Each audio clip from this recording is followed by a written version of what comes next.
Steve Gill here for DestinFlorida.com, and I wanted to show everybody about private beach access.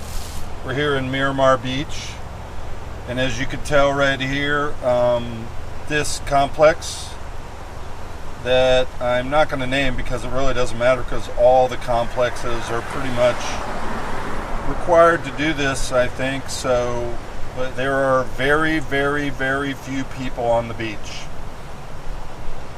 I just down here getting ready to fly my drone, and I just wanted to show you some wonderful pictures as the sun is setting. But I hope you guys are having a very safe evening, safe day tomorrow, and hopefully you enjoy this collection of drone video.